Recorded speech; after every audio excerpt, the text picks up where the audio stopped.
Alright everyone, so here is my Technery, and as you can see he is not yet fully built. I mean, this is pretty much as I got him on my alternative account, but we'll use him as he is nonetheless. And here is of course the C0 Yae Miko with the Witsif, so no shenanigans, the 4-piece emblem of Severed Fate, no constellations, and they are pretty much her talents and so on. So what are we going to do in this video? Well, I'm firstly going to show you how to use Yae with Technery, and then we'll use him use her with Kokomi, and hopefully you guys will see the absolute difference between the characters and why I think Kokomi is just such a broken and busted character. It's definitely going to be worthwhile showing. Now of course, yes, a fully built Kokomi versus a character that's not fully built, I get it. But the whole point is hopefully the Dendro reactions can sort of make up for it. But here's a spoiler alert, it doesn't really do so, and this comes back to a video I made a while ago where I said the Dendro characters that we currently have, Kole, Technery, and of course the Dendro MC are not really that impressive. I think Dendro MC is the only one that's is reasonably okay, and that's mostly because of the consistent off-field Dendro applications. But the other two, Kole, I've got on my main account level 90 and so on. She's just not really doing it. She's got a smaller AOE and a lower uptime on Dendro applications than the Dendro MC. And Technery here is he's a very much a hit or miss. You'll see especially later on, especially when the enemies have got like Hydro and so on that they themselves bring to the field, or Cryo, oh, not really Cryo, but the Hydro, then the sort of slow application of Dendro from him just doesn't really make up for it.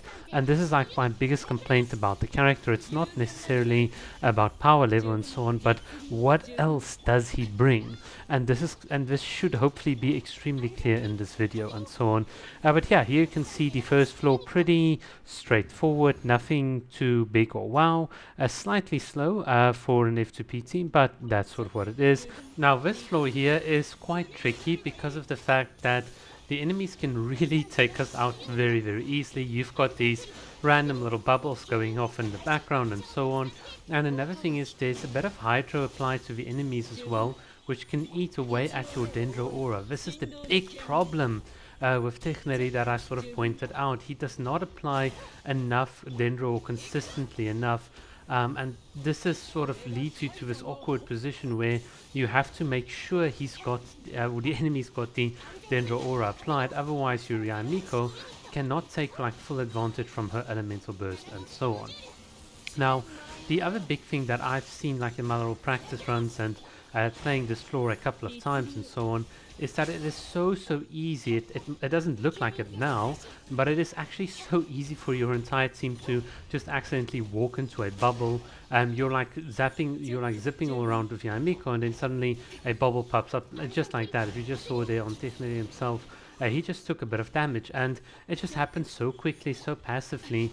And this is one of the other things that I've said, like having a character like Kokomi here would be so much more valuable, because your team's survivability is like guaranteed in a certain sense. Because you can see already two of my team members have like taken damage and so on, and I do know that in the Western sort of Genshin Impact, like meta teams and players and so on, people don't value healing, but it's cases like this that really does show you how valuable healing can be, because the margin for error will sometimes just push you to reset, and then you want to reset again and again so that you just look good when you eventually post it on YouTube and so on. But with Kokomi, you don't need to worry about this. The margin for error is much more wider, and even though you are giving up like damage on the upside for it, in most cases, for most especially free-to-play players, it's not really going to matter, because the consistency and ease of clearing things with Kokomi will just make life easier. It's not going to feel as frustrating, and the gameplay experience overall is just going to be a lot better. Honestly, very few people have the time or the luxury to just play for 4 hours straight, work out all this itty bitty like nitty gritty stuff and so on. And very often just being able to have something that allows you to complete a level or a stage consistently is more than good enough. That is what the average person wants. I know the Fury crafting community and so on don't value healing, because at the end of the day it's just damage, damage, damage, and the better, faster, and the more damage you can squeeze, well, the better it is. But at the end of the day, for me and for the sort of the types of people that watch my channel, I do know that having Kokomi is a big lifesaver for most people.